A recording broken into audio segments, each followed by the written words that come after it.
Hey everyone, how's it going? I hope you're doing well. I'm doing well because today we're talking about music, and today we're talking about the second album from British prog rock legends. Yes, we're talking about Time and a Word. Here's the Canadian pressing.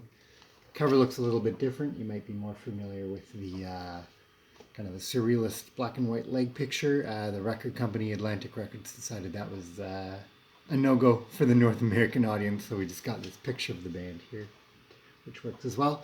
Um, so let's get into it. This is their second album. So the first album, very much along the vein of a psychedelic pop group. They've got some covers. Coming right into the '70s, they're doing their thing. It's an okay debut, but I think this is a good transitional album. I've talked about the Yes album, their third album before, and that's more or less kind of progressive rock. It's still kind of early days for the band when you look at that and you see how they evolve their sound. But here you're still getting that transition between kind of psychedelic pop into progressive rock. And there's a couple things that make this pretty unique in the Yes catalog, in ways that they'll revisit like decades and decades and decades later, which is pretty cool. So to the notes. So like I said, this is their second album, came out July 24th, 1970 on Atlantic Records. Um, yeah, very much follows up on what they did before. So in the band right now, same as the debut, you have John Anderson on vocals. We got see them here. Here's all the good folks. Um, Peter Banks on guitar, Chris Squire on bass, Bill Bruford on drums, and Tony Kaye on keyboards. In a 1969 interview, when they were on tour in Switzerland, they were talking to Bill Bruford, and he was talking about the writing process behind the album. And I took out the best bits from the interview, but he just said John Anderson was pouring out new numbers for us to take and play. Usually he writes a tune, and we listen to it on a tape and take it from there.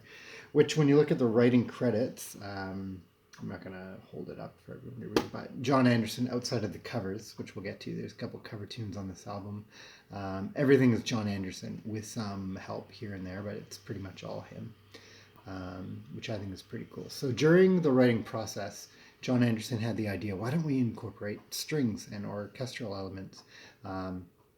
So they actually got a brass section and a string section made up of musicians from the Royal College of Music. And they were hired, and the arrangements were written and performed by or conducted by Tony Cox, which is pretty cool. This kind of led to some controversy in the band. Yes, is a band that's full of splits and people leaving and hurt feelings, which is really funny when you think about how much their music is about peace and love. But Peter Banks was basically just saying, hey, why are we bothering to do this? You're just removing parts that were meant for keys and guitar. Well, what are you doing? What are you doing? He didn't really support it. He thought it was just sort of along the same lines of groups like Deep Purple and The Nice and groups like that were doing the same thing at the time. Um, so he thought this is just a way to kind of slowly push me out of the band. Maybe. Not on purpose, but he wasn't around too much longer after that. Lyrically, this is John Anderson finding his way. You know, we're still getting some of those poppy elements, but you're sort of getting ready for that psychedelics, throw spaghetti at the wall in terms of spirituality views that he has that come up later. But it's fun. This is more grounded as Yes can be. So it got mixed reviews from critics originally at the time. Some people praised it for the kind of progressive leanings and directions it had with the inclusion of the orchestral elements, and some people said it was way too out there, or they are being derivative for groups like Deep Purple. It was actually the band's first release to enter the UK charts, peaking at 45. It didn't chart in the States or anywhere else. In 2003, the album was remastered as part of the Yes remasters, which on CD are really, really good. That whole line, the 2003 and into 2004 and later line, did a really good job about not only remastering the albums, making them sound really crisp and clear, but including some really cool bonus tracks. Except for America, which is a cover tune of theirs that just becomes a bonus track on almost all of these. But if you're looking to get physical copies of Yes and you don't want to, shell out to get pressings on vinyl, or you don't have the storage or way to play vinyl, CDs are a really cool way to go. Even actually on Spotify and streaming services, it's the deluxe versions that you'll find. So there's lots of cool bonus tracks there. So let's go track by track. So this album, 8 tracks, 2 of them are covers. So the first track, No Opportunities Necessary, No Experience Needed. So 4 tracks per side. That's a Richie Havens cover.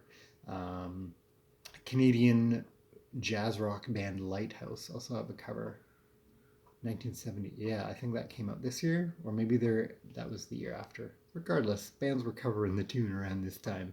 Um, it's really cool though because it incorporates a lot of those not choral brass section elements and string section elements. So it actually opens with the orchestral theme from the movie The Big Country.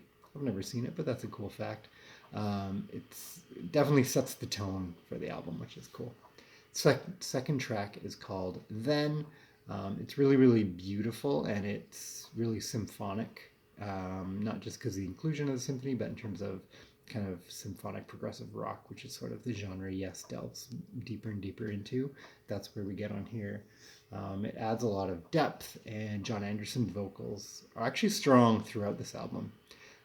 He is a very strong vocalist right from the get-go, even from their debut, but here he's really finding his stride as a singer. It's got a really cool blend of all their elements. Track 3 is called Every Days. It's another cover by Stephen Steele, so Buffalo Springfield.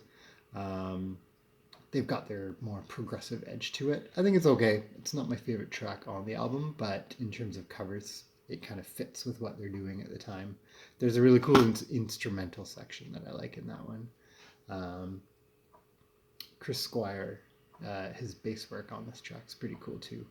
Actually, the bass is pretty prominent on this album as a whole, which is really good. I think Chris Squire, in terms of being a bass player, in terms of kind of rock music at large, isn't discussed enough. I know within the progressive genre circle, people talk about him nonstop, but I think in terms of what he was able to do and promote and accomplish on bass, he's someone that deserves a lot more credit.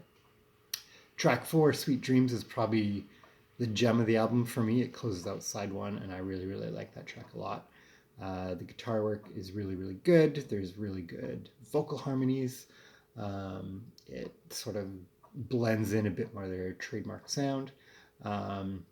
In fact, Trevor Rabin, who joins Yes decades later, well, not decades, decade later after this album, he liked that track a lot. He wanted them to play it on their 90125 tour in '84, which is pretty cool. So this was released as a single. So the B-side for this is Dear Father, which they ended up not including on the album itself, but is on the deluxe edition, which is really good. It's a pretty good song. I see why they left it off, but I like it. It's a good track. So we're opening up side 2 with The Prophet. So title alone, John Anderson getting into his spiritual discussion, stuff like that. It's a longer piece. It's more intricate, definitely going into that progressive vein. John Anderson wrote the Prophet, which is a story about a man followed by many who tells others to find and believe in themselves and not follow like the sheep he sings about in the song. The song actually borrows the theme from Jupiter, the bringer of jollity from the planets, by Holst. So you're seeing the inclusion of more symphonic and classical elements. And it's pretty cool to see that done in a way from 1 year previously was a progressive pop band or psychedelic pop band. Track 6, Clear Days. It's a little short acoustic ditty, which is okay. I think Steve Howe, who joins the band after this album on the third album, is tracks like The Clap, which are other short acoustic ditties, are way more accomplished and kind of help break the album a bit more. This one gives you a bit of time to breathe, but it's not, impressive. You're not showing off any guitar virtuosity on here. Track 7, Astral Traveler, is great. That's probably my other favorite track on this album. It's heavy, maybe one of the heaviest songs Yes has done, certainly up to this point and around this time too. There's some great drumming by Bill Bruford on here. It's a shame he, left the band and joined other bands, and Bill Bruford's a fantastic drummer. But his drum work on this track especially is really, really good. But Astral Traveler, amazing track on the album. And then we close off with the title track, Time and a Word, which is another great way to close the album. It's a very memorable song. The vocal hook and the melodies are really memorable. And it's one of those tracks where you'll listen to it and go, oh, let's start the album again. Like it kind of makes you want to go on a loop, which I love tracks like that on albums where you're like, okay, let's flip it back to side A and start again. And there you have it. That's, shortish and sweet. 8 tracks with 2 covers and Time and Word. It's just a really cool album in where it stands in their catalog. Their debut, it's got a couple hiccups, but you're like, okay, that's cool for a debut. The Yes album, the one that comes after this, I've talked about before. I believe I have a much older review. Is kind of nailed down their sound. Obviously, it evolves over time, and they develop more and more kind of complex ideas, and then they go into pop rock and blah blah blah. But their third album, it's like, okay, yeah, they're a prog rock band. Whereas here, Time and a Word, you're getting that cool transition period. So this is Yes's second album, 1970, Time and a Word, Atlantic Records. If you want to hear kind of where the band goes and their early roots for progressive music, this is the one to listen to. Thanks so much for joining me today. I hope you have a great day. Catch you later.